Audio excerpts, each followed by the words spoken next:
From the moment that I met Jay, he taught me to do what I love. But it took me 4 years to do what I actually love. And you might think I'm a dumbass, but the problem was that I didn't understand what do what you love really meant. And most people don't either. So today, Jay's going to explain exactly what do what you love means. And since most people are people pleasers, you'll especially love number 4, where we're going to find out why people pleasing is keeping us from doing what we love. So Jay, can you please explain what do what you love actually means? Yeah, that's an awesome question. I'd love more people to ask it. And before I answer, I'd just like to point out that 4.5 years isn't bad to get the hang of doing what you love. It takes most people a lifetime. And it's just like any skill. How long would it take you to learn a new skill from super confused, I don't know what this is, to quite good at it? I mean, a few years probably. Yeah, exactly. So not bad. As for what it is, when I say do what you love, you think most people get it? They know exactly what we're talking about? I think there's a large majority of people who don't know what their purpose is and what they're here for. They don't really know what they love. And if they think about it, the knee jerk is like, oh, I like Netflix and to be quiet and my kids to be happy or whatever. Like, I don't think they really know deep the juiciness of what that means. No. Yeah, sure. They might not deeply know what they love, but what we love changes every second, every millisecond. It doesn't always change, but it can change very quickly. Right. You could be cold and love being warm and then quickly love being cold again. You could be bored and then love getting engaged and then be overwhelmed and then wish you were bored again. Yeah. So what we love changes often. And it's kind of like breathing or walking or eating or whatever. It's something that needs to be done over and over and practiced until you really, really get the hang of it. And even then, you can never really let go. If an earthquake happens, we really have to watch our balance. Or if someone bumps into us, we have to readjust our balance. Our balance muscles are constantly working, even if the floor changes slope. If we're eating well, that's fine. But if we change our activity level, we might need to curb our eating a little bit to match, or we might need to listen to our body and eat differently from our metabolism. Or if we're sick or ill or something, we might need to adjust our diet or whatever. All of these things are the backbone of living, right? Walking, eating, breathing, stuff like this. And they all need to be done reasonably well, especially in the beginning, but still forever over life. And doing what we love is the same. Does it make sense that doing what you love is like a one-off thing? Oh, I found out that I love woodworking. I'm a woodworker forever, and now I don't have to worry about doing what I love? No. Right. Even people who have their careers of a lifetime or their relationship of a lifetime still need to practice doing what they love. Yeah, because it's not necessarily one particular thing. It's, from what I understand what you're saying, it's the difference between when your phone rings, I don't want to talk to this person who's calling me. I would rather go read a book. Yeah, well, Like, then do what you love. What you love, Yeah. right?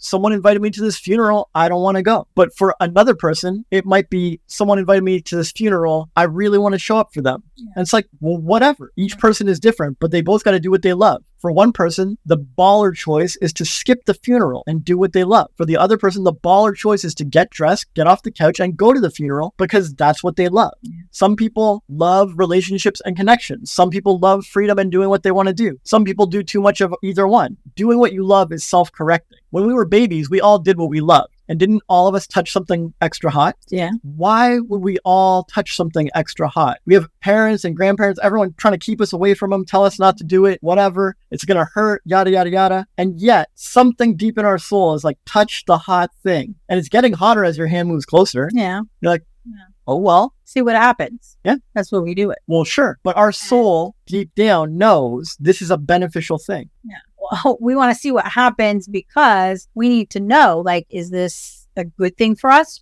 Are we going to love this thing? Maybe we like hot. Maybe we like the feel. We don't know. Maybe we like the feeling of being burned. We have no idea at that point because we've never been burned. So we reach out and, oh, it feels warm. It feels toasty. Oh, that's nice. That's a little, ow. So we learn this and we learn what we love by doing it or getting hurt or failing. Do what you love is self-correcting.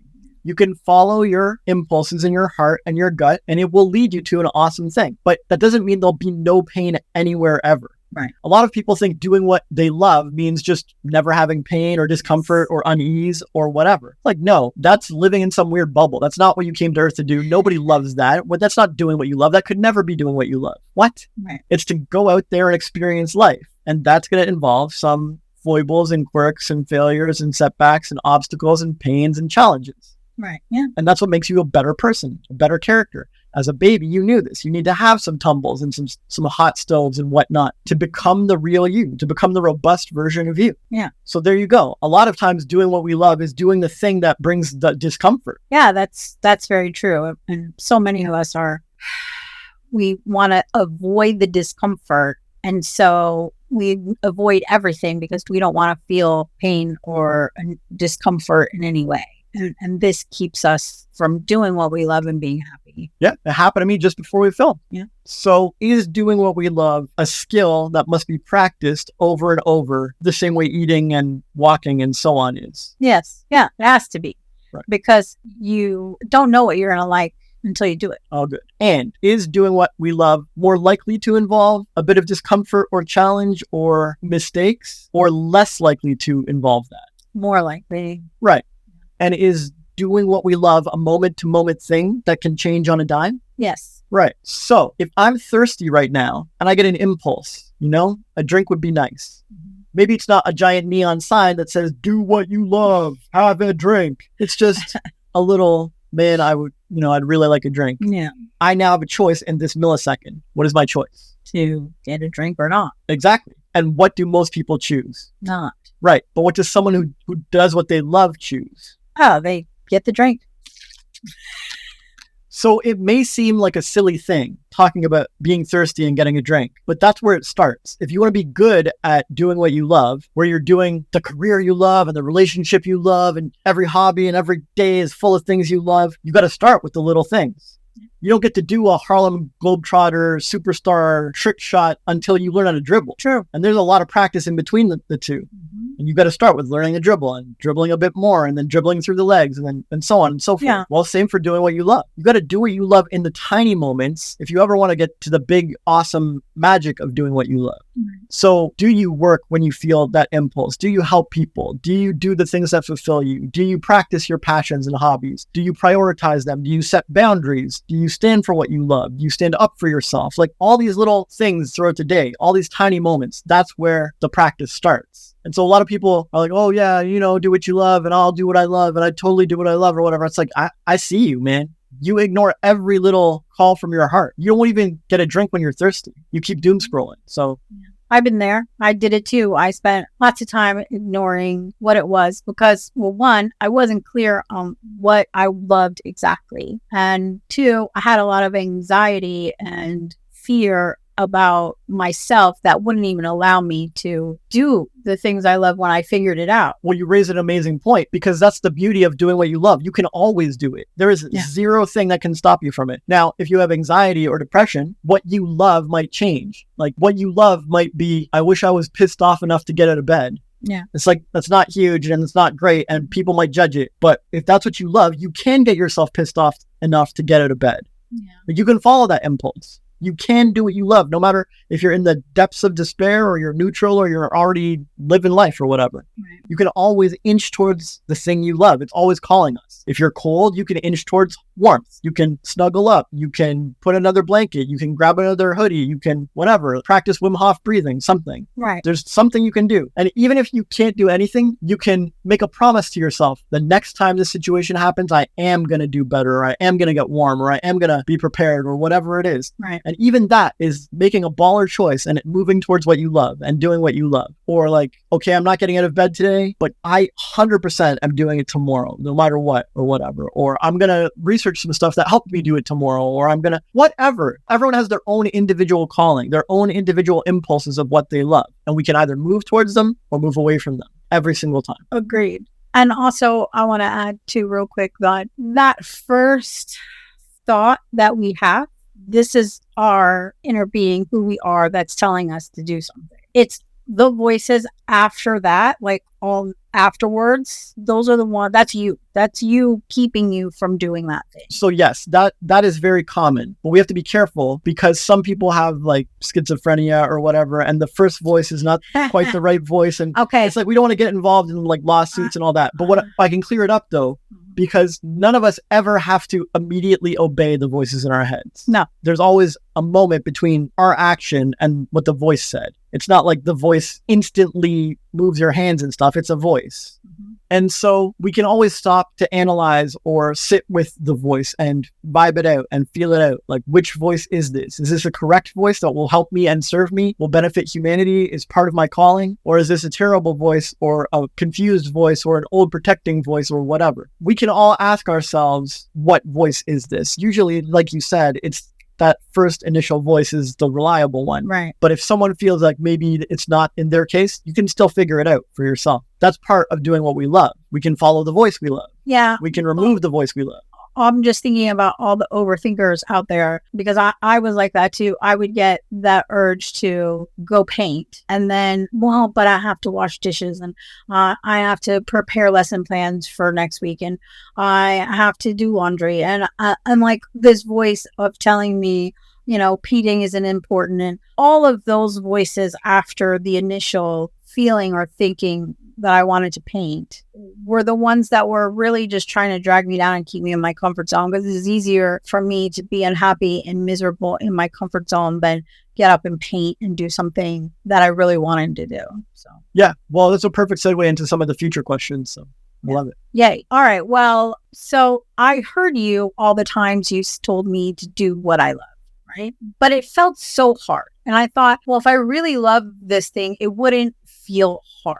So why does sometimes doing what I love feel difficult? Another great question. And I'd like to ask you, have you ever gone to pick up a piece of furniture and it's surprisingly much heavier than you expected, and you're left thinking, I can't lift this, or this is impossible, or I'm going to need help or something? Yes. Right. So this is what happens with doing what we love. Most people have weak intuition muscles. Like all muscles, your intuition muscles need what? Use. Yeah. Practice. Yeah. Exercise. Yeah. They need to be challenged, especially if you want them to develop into strong ones. Yeah. So for some people who already find it hard enough to get a drink when they're thirsty, how are they going to handle some of life's bigger choices? How are they going to listen to their heart and do what they love when they're deciding whether or not to be homeless? I chose to be homeless. But it took me a long time to listen to my heart. Year after year, decade after decade, whatever, I was on the edge of homelessness. It was pushing me towards it. And I never pulled the trigger until one day, like, I just gave in, like, fine, whatever. The only reason I could do that is because I had lots of practice and exercise with my intuition muscles on the little things. I learned to speak my boundaries and my truth when someone was stepping over them. If I can handle confrontation with this person, that's a good sign. If I can put my foot down with my parents and say, I'm either having it my way or I'm going to move out, this is even more baller. Like, now I'm really doing what I love, no matter the consequences. If I can do those two things, maybe I can embrace homelessness when it keeps knocking at my door, right? This is someone who's strengthened their intuition muscles, and then they can do impressive things, and they can do what they love no matter what the stakes are. But people who have done none of those things, they can't even say yes when they're thirsty or when they're a little too cold. They refuse to get a sweater or something. Yeah, they're those I'm fine people. Yeah, but they're also saying, I'm not going to listen to my intuition. Yeah. I'd rather lay here like a lump than do what my intuition's telling me. Your intuition says go paint, you rather doom scroll. My intuition tells me to get a drink, I keep talking on camera. Right. These are people with weak intuition muscles.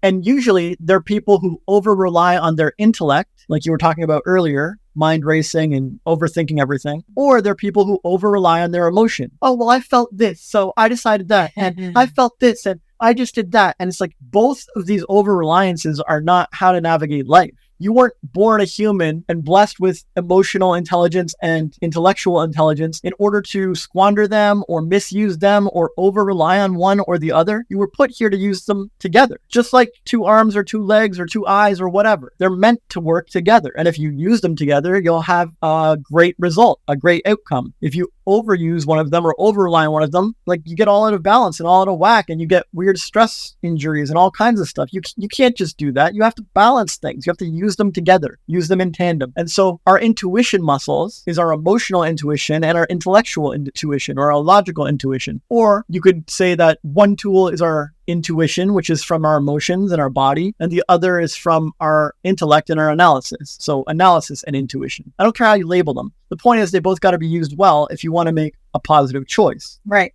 So when I get the impulse from my intuition or my heart or my instinct or my body to go get a drink, I could use some intellect. Well, it will be more efficient if I get a drink 7 minutes from now, because it'll coincide with my break time and my boss's break time and everything else. And then I'll get my drink and the world will benefit. Fine. But I could also overthink it. Well, true. But if I get it right now, then I'll be more hydrated to do better work for my last 7 minutes. So maybe I should do it now, and on and on and on. You can keep second guessing yourself and overthinking things.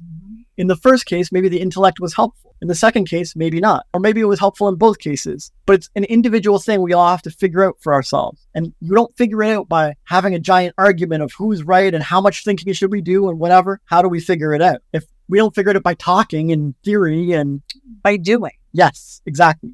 We do it by making mistakes, by getting the wrong intuition sometimes. Yes. Yeah. The only way you strengthen your real muscles is by tearing them a little bit, like having some stress put upon them. And the only way you strengthen your intuition is by putting it in some stressful intuition type places. Like, what decision are you going to make? Right. Sometimes you touch the stove and my intuition was right. Well, wrong. Well, kind of right. Well, it was right one time, but I'm never doing that again. This is how you learn. Right. So can you see why doing what you love might feel hard, even though you know what it is you want to do? Yes. The choice still feels hard because of what? Because of your the weak intuition muscles. Yeah. So, and which of us has stronger intuition muscles? You. Fine. But how far have you increased your intuition muscles since when we first met? No, a lot. Right. So if you hang around someone who's like a trainer or a coach or a mentor or just someone further ahead on their doing what they love journey, what happens? What happens if you hang around a better cook? Oh, well, I improve my skills. Right. And what happens if you hang around someone who's really good at listening to their intuition and doing what they love and speaking their truth and setting their boundaries? I get really good at it. I'm super good at it now. I agree. You absolutely are. Yeah. I'm proud of you. And what happens if you hang around the opposite? What happens if you hang around people who keep ignoring their intuition, ignoring what they love, doing careers they don't love, having food they don't love, going to social gatherings they don't love? What happens to you and your intuition muscle? They atrophy, because that's how it was before you. When I lived with my ex, like, he hated his job and he hated all kinds of other stuff and was just an unhappy person. And so, I mean, I was too. We fed off each other. So yeah, you are who you hang out with. Exactly. So you can improve your intuition muscles by hanging out with people who are like you, getting really good at using their intuition and practice at it. Yeah, people who do what they love and make wise choices without over relying on their emotions or over relying on their intellect. Yeah. And thriving in life. Right. Or you can improve them by more practice. Yes. On your own. Exactly. Yeah. Put yourself in those intuitive positions or those do what you love positions and challenge yourself and see what you choose. Did you choose well? Did you choose wisely? Did you do what you love? Or did you settle for some bullshit? And every time we make a choice to do what we love, you can measure it. Can you tell if something is draining you or energizing you?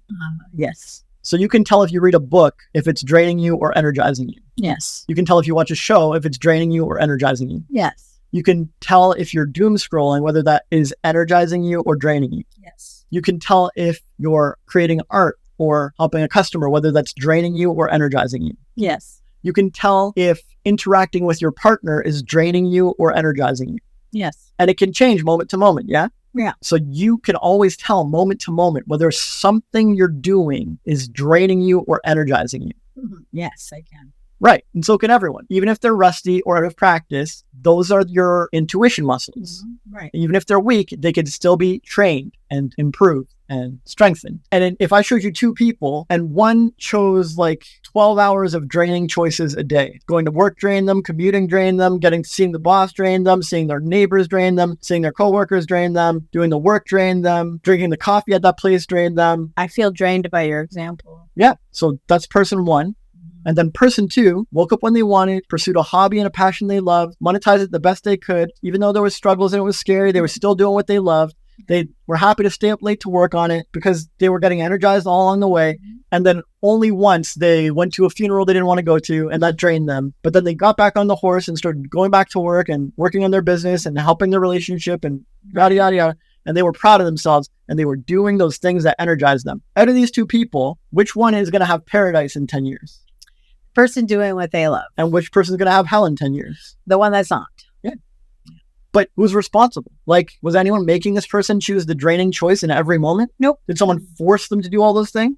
Absolutely. And was anyone making this person like so effortless to make every intuitive choice? They just had the easiest path. They never had to make a hard decision ever. Or did they both have these moments of doing what you love and intuition, and one chose one way and one chose the other way? Yeah. No matter the stakes. Yeah. Right. But it takes practice. It takes balls. It takes courage. It takes strength. Yeah. And one of the things that helped me get better at this was seeing everything as doing what I love. Yes. There's no work. There's no play. There's just doing what you love or going against that. Yeah. Yeah. That's it. Brilliant. I mean, even the smallest, littlest choices I saw as this. And so this is how I was able to get better and practice at it. Was like, I'm going to go take a shower, but I don't feel like shaving my legs, so I'm not going to. But I want to do a mask on my hair, so that's what I'm going to do. Like, these little tiny weird that people wouldn't think of, oh, do what you love. This isn't doing what you love. It is. Because people think doing what you love is like this huge business thing that you're doing for yourself. It can be, but not really. It gets to that after lots of little practice choices. Yeah. Yeah. So I'm glad that you taught me this. Thank you, because it helped me understand not just do what I love, but it helped me do what I love. Like, it seems like such an easy concept and like a no-brainer, but so many of us are doing what other people want us to do and what other people love. Other people are putting their obligation on us and we let them. Well, that's another future question. That's, yeah. So good segue again. Anyway, okay. So, well, thank you so much. So we hear do what you love from gurus and artists and people all day long. But what if what I love is doom scrolling and smoking weed all day? Wow. I mean, technically that's possible. Are the chances high that that's what you came to Earth to do? Your soul wanted that? It's really, truly what you love? Not so much, but I won't discount it. Maybe someone out there watching, that's exactly what they're meant to do. But you know what? There are common activities people turn to once they've given up on what they love. Okay. So a lot of people come here to be singers or artists or entrepreneurs or stay-at-home moms or whatever. And when that dream encounters obstacles and it looks like they can't do what they love, or it's hard to do what they love, or they have to get out of their comfort zone to do what they love, do you know what they turn to? Oh, I had a hard day at singing auditions. I couldn't get anything, so I'm going to doom scroll and smoke weed. Yeah. I tried to be a good mom today, but I screwed up with the kids and my husband's mad. So you know what I'm going to turn to? Yeah, I'm going to drink a bunch of wine and smoke some weed. Right. But you see how this is like a U-turn from what they love. Mm-hmm. What they really love is that other thing that they were focused on and that they wanted, and they want to manifest it and they want to create it and realize it. And they had a setback, or maybe many setbacks. And so the thing they loved hasn't changed. It's still the thing you love. Right. Yeah. But you U-turn, you pivot to some other bullshit activity. It's the opposite of what you love. I want to drink, and instead I choose doom scrolling, and I get more and more parched and dehydrated. What have I done? You pulled away from your drinking. Yeah, because it's uncomfortable to stop my momentum of doom scrolling and get out of my chair and go over to the other room and pour the drink. It's energy expenditure. It's calorie expenditure. And I already have inertia and momentum with my doom scrolling. It's much easier. Yeah, it's much easier to roll up and smoke than it is to work on the thing that's hard that I haven't been able to do. Right. But what do we say? Doing what we love is more likely to have what? Discomfort, pain, challenge, obstacles, getting out of your comfort zone, whatever. Right. Doing what we love is more likely to have that. Right. Yeah. So doing what you love is getting used to changing the momentum. It's getting used to changing the inertia. It's getting used to breaking out of the comfort zone. It's getting used to doing the hard thing that's not so habitually easy. Like if you're just nonstop mainlining drugs into your vein, the loving choice is to quit. Yeah. Pull back, cold turkey. But that feels hard. It feels hard to beat addiction. It feels hard to break free of that. Well, yeah, doing the loving thing always feels annoyingly hard because you have to stop your momentum. If I haven't been working out for a long time, you know what the loving thing to do is? For me, start working out. Yeah, obviously. I secretly want to do what I love. I want to be healthier. I want to be fitter. I dream of it. It's a reality I'd like to realize. Doing what I love, it is what I would love to do, but I have all these excuses and all these neuroses and all these concerns and all these worries, and I already have inertia and I already have momentum here on the couch, just eating my Cheetos and flipping through Netflix. Right. It takes effort to go do what I love. Yeah. But that's what it always is, right? I said person one, choose the draining choice every time. Yeah. So if I choose the draining choice, eat Cheetos, whatever, my weight just gets worse and worse. I get more and more unhealthy. I get further from what I love. Every time, this is what happens. You either step up and choose the thing you love, even if that means stopping doom scrolling to quench your thirst in another room. I don't care. You got to do it. That's the choice. That's a doing what you love choice. Or you choose to let that momentum keep going. Don't do what you love. Don't move towards it. Pivot and go join some bullshit like consolation prize activity where you really just get further from what you love, and it's even harder to get the thing you want next time.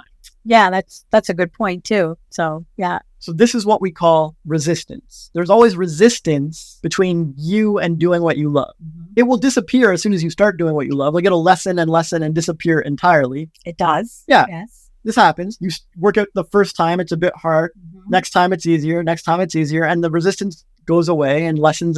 Now it's very easy to do what you love. Right. But it didn't start out that way. It started out with a baller choice where it was a bit tricky to do what you love and you had to prove that you loved it. You had to show people that you loved it. And it's like, look, I really do. And I'm going to do this. And you made the hard choice. Right. So this resistance is all of our excuses. It's all of our worries and concerns and anxieties, like, oh, but the room is so far away and I'm comfortable here, or, but it didn't work out last time, yada, yada, yada. Oh, it's just not in my destiny, all this kind of stuff, right? And for someone who's do what you love really is smoking weed and doom scrolling, they will actually find a life of challenge on their way to that. It won't be easy to do that. Oh, I'll just do that tonight. It's so easy. I'll just turn away from my passionate career and just go smoke.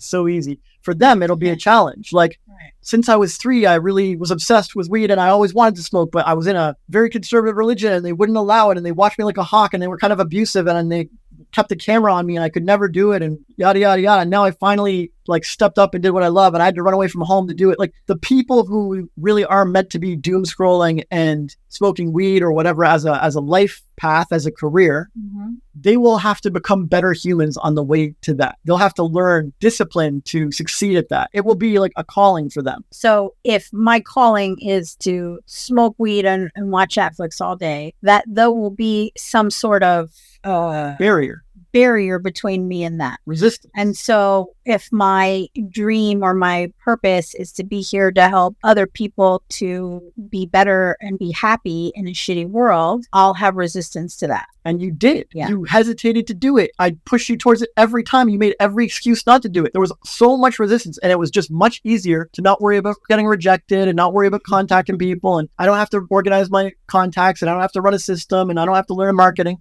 It's much easier to pivot away from your calling and go smoke weed and doom scroll. Exactly the case. The thing on the easy side of resistance is the thing that keeps you there. It's like a bait or like a lure or like a siren's call. You're like, I'm about to break through the resistance. I'm going to go work out. And it's like, nah, just smoke weed or whatever. It's the thing that keeps you on the safe side of resistance. The thing you love is always calling you past resistance. Yeah. And if you practice this with your intuition muscles, you get really good. Oh, there's resistance. I'm going to tackle it. Oh, I don't feel like I did anything wrong. I should say I'm sorry. Like I should, whatever. I should open my mind. I should see or hear the other person's side. Those are the baller things to do. The safe thing is like, well, whatever. I didn't do anything wrong when I was smoking and doom scroll. You didn't become a better person for that. You didn't do what you love. What you really love was to stop being petty. And that's what was calling you on the other side of resistance. So again, just to be clear, that whatever we want, there's resistance in between us and that thing. Yeah, there doesn't have to be, but for 99.9% of people, there is. Okay. And the reason is life is a journey and we're supposed to start as like child blobs and we're supposed to grow and mature and become wholesome, healthy, hearty human beings. Right. And that journey of growth doesn't happen when there's zero resistance and you just like, oh, this is my past life path. There's zero stories and zero nothing. And I just Succeeded. That's not how you become a better human. There's no challenges. There's no character growth. There's no nothing. Every human being is here to live their story. But a story has conflict. A story has obstacles. A story has challenges. A story has resistance.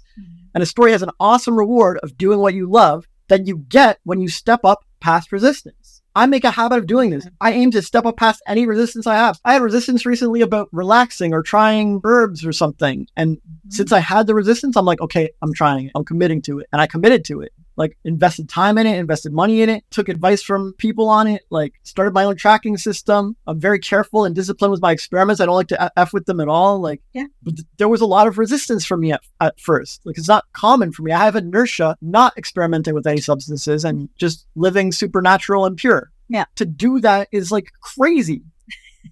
It's like against my entire life philosophy or whatever.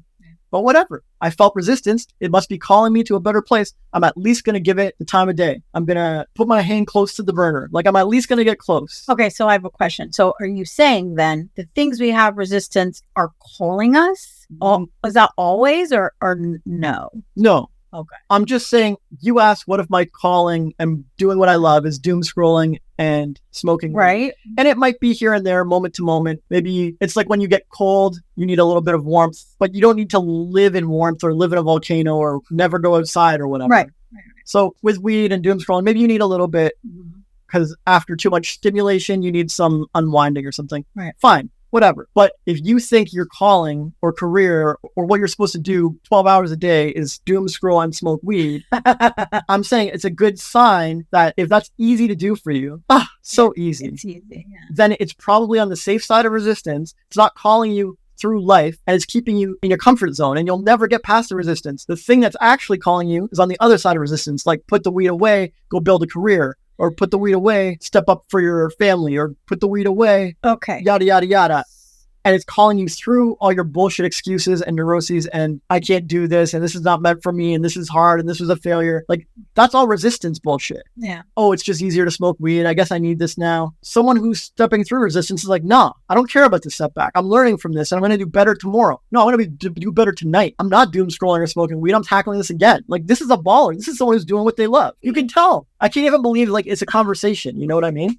Yeah, I got you. And like, it seems obvious. It does, but embarrassingly obvious. Well, this is something I struggled with for a long time. Me too. But I mean, when it's put out in words, black and white, it should be obvious. It is. Yeah. It is. But I'm just thinking like what you just said about the resistance, and because I've had a lot of resistance for marketing, and it makes sense that if that's what I want to do and there's resistance, then I need to go towards it instead of the easy way is to go doom scroll and smoke weed, because that's easy. I'm saying do that. That's not going to make you a better person. No, but getting through my neuroses and going through and getting past the resistance to do the marketing, this has been super helpful for me. So, all right, well, thank you. Yeah, and I had resistance to being calm in League of Legends. Huge resistance. But I did it. I went towards it. I treated it like a job. And I had resistance to this new experiment. So I went towards it. Yeah, that makes sense. And I had resistance to working out in the park at first. So I went towards it. Yeah. Well, that is a fresh view on taboos, my love. And speaking of fresh views on taboos, I have Eyes Wide Open, Volume 1. We are giving away our book in PDF form. If you go to eyeswideopenfree.com, we are giving it away. We want to give it to you because we don't make any money. Actually, we lose money off of the actual book. And because it's the world's first self-help coffee table book, it's one of a kind.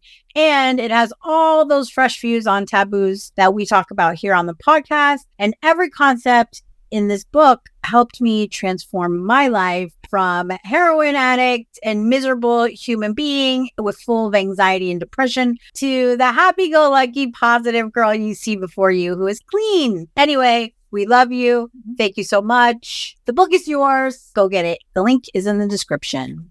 This is the people-pleasing part I told you about in the beginning. So I finally figured out to do what I love. But then my mind was full of shoulds. I should clean the house. I should do the dishes. I should go and call my kids. I should. So, Jay, how can I do what I love and still do what I should do? Another epic question. I'm not surprised. Thank you. And first, let me ask you, well, have you ever met somebody who puts their mind on many goals and pretty much stops them, but doesn't really care about others? Like they're the opposite of a people pleaser. Yeah, I've met a couple people like that. Yeah. And have you also ever met someone who has many goals, but accomplishes almost none of them and at a snail's pace because they're so busy caring about other people and what others think and what others want them to do? Oh, yeah, I know a lot of people like that too. Okay, so what does this mean to you, right? We have one example where the non-people pleaser selfishly does what he wants and accomplishes every goal on earth. And we have the total people pleaser who accomplishes none of their goals. Like it's a joke. Like honestly, their life is a shambles. Yeah. What does this mean about people pleasing and doing what we love? So from your example, I would take that the person who doesn't care what other people think and is kind of cold And does what they love. and that they do what they love. They're not a people pleaser. People pleasers are doing what other people love and what other people want. And the non-people pleaser is doing what they love and they don't care what other people think.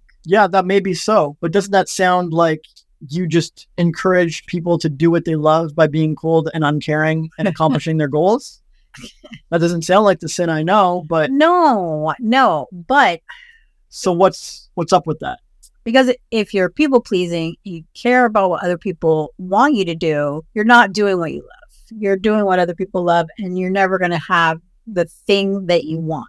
I mean, and so I don't think you need to be cold about it. I don't think, but people think People will call you cold. people call me cold. Yeah. They call me cold. Like, and I'm like, I'm the furthest. I'm the warmest, most nurturing, loving person. But if you don't please them, what are they going to fire at you? that I'm cold. Yeah, this is what I hear. But even if you're not cold, are they coming from an unbiased, objective place? No. They've assessed all cold people everywhere and they've determined that you fit right in with the cold ones? Or are they firing back some bullshit because you didn't people please? They're firing back BS because I didn't people please. Okay. But then what if many people think you're cold? Like a lot of people thought Steve Jobs was cold. Yeah, He wasn't a people pleaser, but he accomplished his dreams quite well. true. He was cold. A lot of people think Trump is cold. He wasn't a people pleaser, but he accomplished quite a few of his. His goals. Yeah. True. So what does this mean, right? Isn't this an interesting discussion, an interesting riddle? Like So from what you outlined, I'm hesitant to say being cold is going to get you what you want and it's going to help you do what you love. But I don't think so, because I think that you can be a warm person and loving and kind and do what you love and achieve your goals. I don't think you need to be cold. yeah, I agree with you too. But that is kind of where our conversation has led us, though. It looks that way, right? Yeah. Okay. So, yes. So it looks that way. But what have I taught you so many times when you see two extremes? If you see extreme liberalism and extreme conservatism, what is likely available? There's always a third way. Right. If you see extreme feminism and extreme masculinism or chauvinism or whatever, what is likely available? There's a third way. Okay. And if you see extreme cold, uncaring, goal achievement and dream realization versus doormat level people pleasing where you accomplish nothing, what is likely available? A third way. Exactly. You see? Yes. So maybe it's okay for me to people please by going to that funeral, showing up and representing, even though I didn't really want to. Mm-hmm. But only as long as I spent the other 14, 16 hours of my day Doing what you love. Yeah, exactly. Right? Maybe you can skate by with the occasional people please, as long as the majority of your time is doing what you love. Fair enough. But most people have that reverse. They're so afraid of being cold and uncaring that they're ending up like our one example here, but they won't even stand up for themselves on a single issue. They won't set a single boundary. They won't skip a single social gathering. They won't do what they love. Yeah. They won't stay up late and work on their project. They won't quit their job and do what they love. They won't do anything. They won't even take a drink when they're thirsty because it might disturb someone in the kitchen or something. Yeah. I wouldn't want to disturb someone. Right.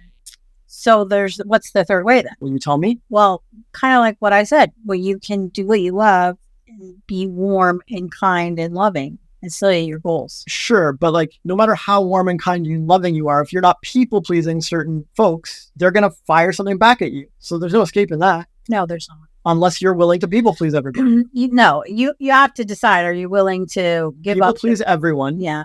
People please everyone. And give up your dreams or stop and set a boundary and do what you love. Yeah. And when you do that, when you set up a boundary and you do what you love and you do it in a loving and kind place, again, the people that you don't people please anymore will still call you cold and heartless because they call me that. Yeah. I'm a warm and loving, nurturing person. But when you set a boundary, you also find out who your real friends are. That's true too. Most people don't know who their real friends are because they never set a boundary. If you're not setting a boundary, how do you know? How do you know they're not just fair weather friends? How do you know they won't dip as soon as you stand up for yourself and set a boundary? How do you know they won't leave as soon as you do what you love? I lost a ton of friends when we started collaborating in the beginning because I started to do what I love and I showed off who I was, and I just stopped people pleasing them and everyone else on my social media. And I lost a ton of friends. I'm not friends with half of those people that I used to talk to. Yeah. What do you think is more common? Doing what you love, leading to complete joy and people pleasing for your current circles, or doing what you love leads to breaking free of old circles, leveling up, and ending up labeled or written off by some of those past people. Yeah. Right. Yeah. So it's a good sign that you're doing what you love if people are jumping ship. Yeah, agreed. If they're labeling you, if they're showing their judgment. But yes, if everyone's happy with you all the time and no one's judging you and no one has anything to say and there's no haters and there's no resistance and there's no one trying to pull you back, are you doing what you love? Is it likely that you're doing what you love? No, you're not.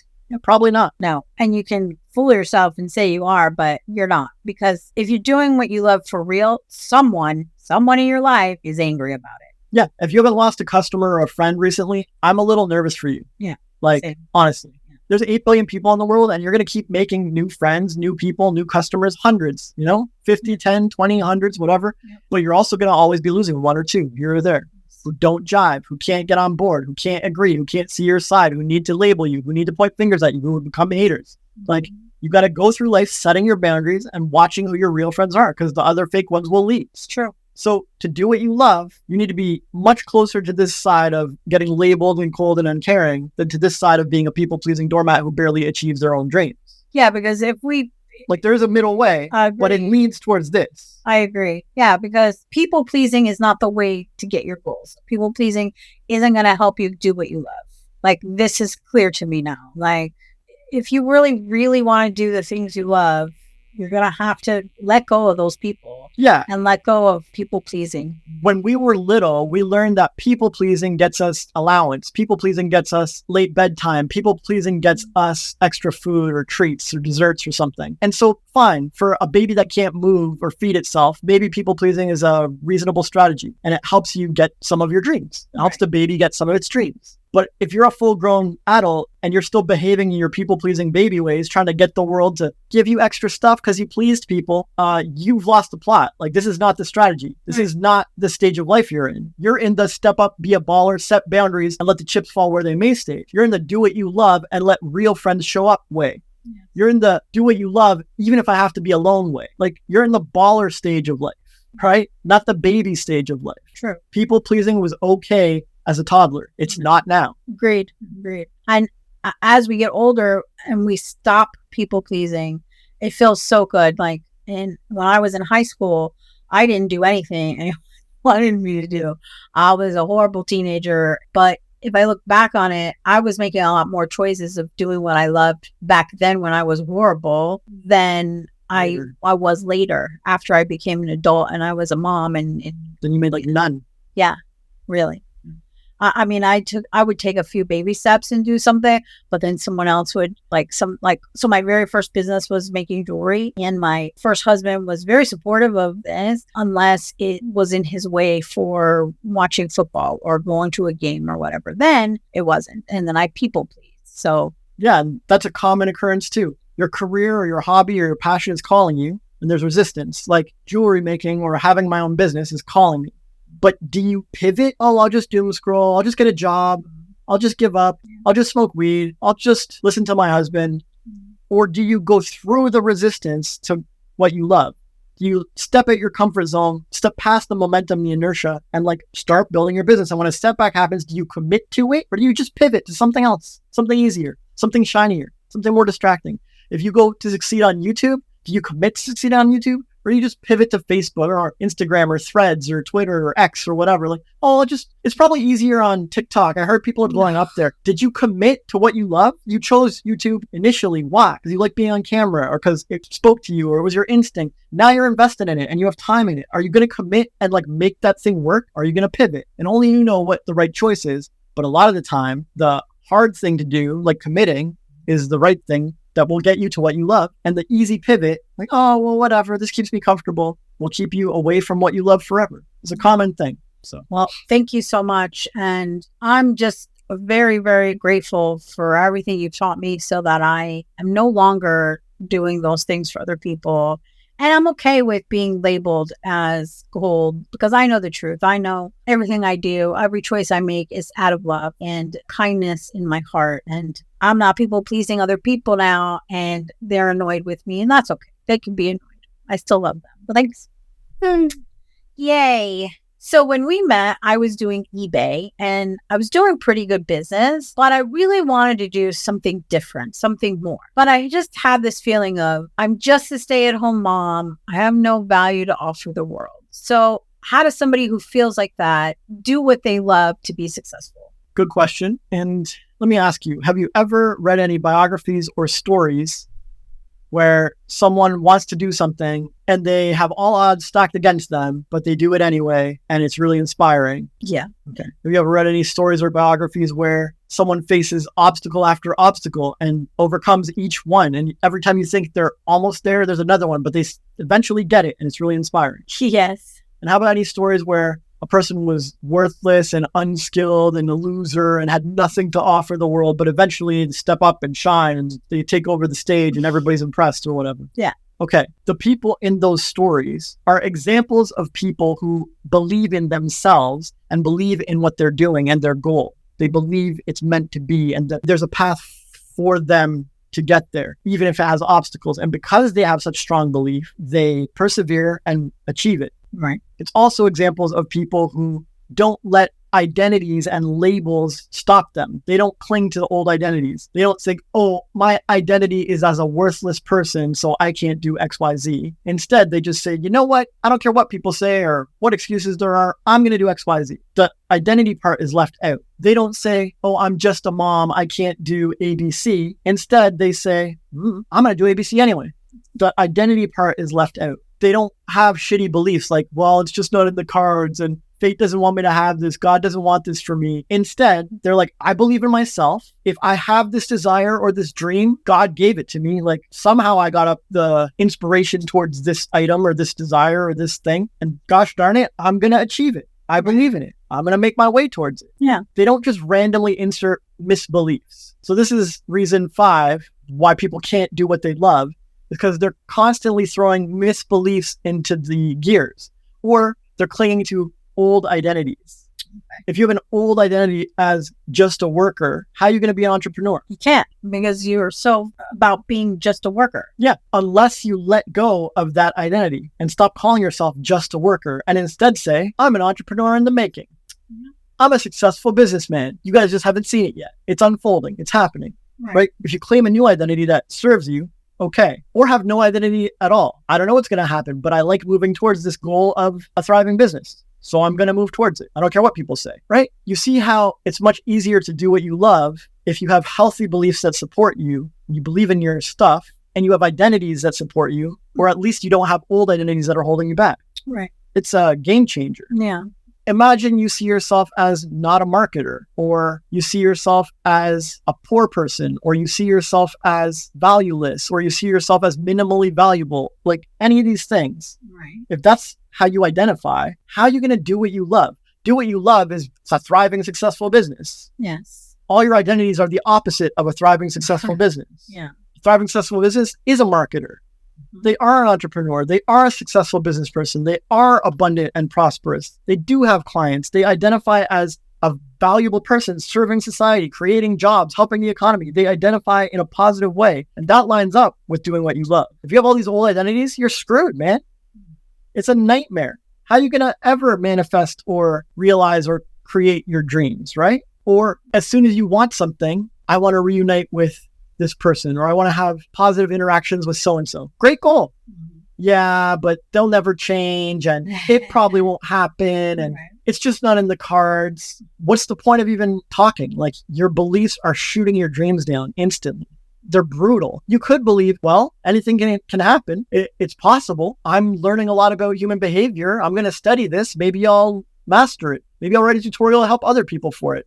Who knows? What if? What if good things happen? Not what if bad things happen. You can choose whatever beliefs you want. But most people have misbeliefs that don't serve them. Most people cling to old identities that don't serve them. And those things are like anchors weighing you down and will never let you do what you love in the moment with like quenching your thirst, or in the long run with choosing a career or a relationship. All right. So then, just again, to be clear, you're saying person who has these thoughts of, I'm just a stay-at-home mom, or who cares about what I have to offer, or any of this weird negative things. Yeah, I'm too old.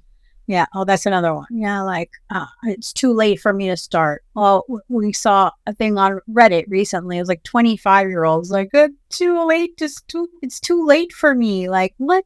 Yeah, I could list thousands of misbeliefs and old identities that people have, right? I could fill a whole book, like a dictionary. Of course. But they're all the same. They all sound the same. Like, right. Yada, yada, yada. I can't. I won't. I'm not. I can't, it's not, blah, blah, blah, blah, blah. But you're saying that we have to let go of that stuff so that we can do what we love, right? Yeah. And so how do you suggest that we do that then? Well, letting go feels hard and there's resistance. Yeah. Yes. But guess what? Letting go is how you step up past the resistance and get what you love. Right. I don't care how uncomfortable it is. This must be done. Or you can keep pivoting like. Okay. So to get over the hurdle, to do the thing, then we just have to do it then. Right. So in my example was I was doing eBay and I felt like I was just a stay-at-home mom and I wanted to start my own business because eBay is a business, but not really. It's their platform. So if I had just done that before we met, this would be a way to get past that I'm only a stay-at-home mom. I have no value. Yeah, that's one way. Okay. But there's lots of ways. Like, you can start gentle and instead of saying, I'm just a stay-at-home mom, you could say, I'm a proud stay-at-home mom. Mm-hmm. Now you're taking the just out and your identity is slightly better. It still won't get you what you love, but it's progress. No, but yeah, it's progress. At least that's how you feel. A proud stay-at-home mom might be able to succeed in a small side business. Right. Yes. So it's better. And if you take it even further and instead just say, momming is one thing I happen to do. Now you're in a great position to achieve what you want. Momming is one thing I happen to do. My business is another thing I happen to do. Like, you've abandoned identity entirely. There's no identity in there. You're just proclaiming realities. Yes. Okay. This makes a lot of sense. Yoga and fitness is another thing I happen to do, and I do them all quite well. At first, it was a bit tricky to balance my schedule, but I've become good at time management. I studied them. Like, you just embrace new ideas and new identities, have new beliefs. You don't have to repeat over and over, I'm just a stay-at-home mom who has no value. Like, right? I get you. So but people do that. Saying, but it's mindset stuff, and so it's the way we talk to ourselves. If I had changed my talk to, I'm a proud stay-at-home mom, I can organize like no one else's business. I run a homeschool, multiple grade homeschool. Yeah. I'm a co-op teacher. Now you can have your Now you can have your successful business because you have a proper, healthy identity that supports you. That's so good. Yeah. That's so good. Okay. Sure. Yeah. But you had to do it. It takes work. It still feels uncomfortable. It's much easier to just say, I'm just a stay-at-home mom. Yeah. It's much easier to repeat the habit. Yeah. Inertia and momentum makes things easier. And to get over the hump takes some discomfort or some challenge or some effort. It's how you strengthen your intuition muscles. Right. My intuition is telling me to stop talking like this and claim a better identity. And it's not just mindset stuff. A lot of people do the mindset stuff, but their emotions are all haywire. They don't feel excited for life. They're not happy. They aren't enthusiastic. They're not passionate. Their emotions are so low that even if they had the world's best beliefs and mindset, there'd be zero juice. Like, nothing would make progress. And some people have their mindset and emotions covered, but they're neglecting their body. And they have a whole bunch of trapped trauma and trapped tension, and they're not relaxed, and they're crunchy AF, and that prevents a lot of their manifestations. Like, if they would work out or relax or try a new substance or do something, take care of their body, eat a better diet, hydrate more, something, things would unkink and unwind. They could do some somatic experiencing, some somatic therapies, and release the blockages. And I'm telling you, like, this can be a game changer for manifestations, mind, emotions, and body. Because our identities can hide anywhere. You can say all the right things, but still feel like a stay-at-home mom inside. Yeah, that's true. That's a really good point. Thank you for mentioning. Well, you helped me change my life. You taught me all this. Like the things we talk about on the podcast are just drops in the bucket of the conversations that we've had over the years and the things you've taught me. And this is why we started the podcast, because I wanted to bring this to other people. And like, I didn't understand how deeply that I didn't understand to what do what you love really means. And like, I feel like the first 4 years of our relationship was training for this last year, because this has been a very interesting year for us with, starting the podcast and breaking up and not missing a day of our podcast. Consistency is important to me. And it's because I'm doing what I love. And so even if I'm annoyed or you're annoyed or whatever, it's the most important thing we do is to do what we love and do what feels best. Even if you go do what you love and it annoys me, I really can't be upset with you because you're doing the right thing for you and vice versa. And I would expect you to be supportive if I do it too. I've demonstrated that some I know. impressive ways. I know. But they don't. So anyway, thank you so much for your help and helping me to get to this place, this level 20. I feel like that's where I am now with my personal development. I aim to be at level like a bajillion, but I'm only at level 20. And so I'm happy that our audience gets to see my journey and that I'm also on the same journey they are. So thank you so much for all your help and your love and your teaching. You're the best. You're the best. So, okay. I just have one last question. Do you have any final thoughts that you'd like to share with our wonderful audience? Yes. We covered 5 reasons you can't or struggle to do what you love. Being unclear on what that even means, having weak intuition muscles and not practicing them, indulging resistance to doing what you love, people pleasing and shoulds and obligations over doing what you love, like deprioritizing yourself, and clinging to old identities and misbeliefs. And there's a reason do what you love is the most common advice from pretty much any successful person ever. I think when I was collaborating with Evan, he tallied up all of the mentions in all of his videos, and do what you love or follow your bliss or follow your passion was the most common advice. And whether we're talking about a Hollywood celebrity, a small business owner, a hermit on a mountain, or a stay-at-home mom, all of them thrive when they do what they love. And I mean, practice it moment to moment, following their intuition every second. This is because life and nature and the universe is designed to work well and reward us when we follow our flow and do what we love, the same way babies and animals do. They know following their heart's calling is the path to a fulfilling life. And it's how we grow fastest and become the best version of ourselves. And abandoning that feels like a punishment. That's when things go wrong. Terribly, terribly wrong.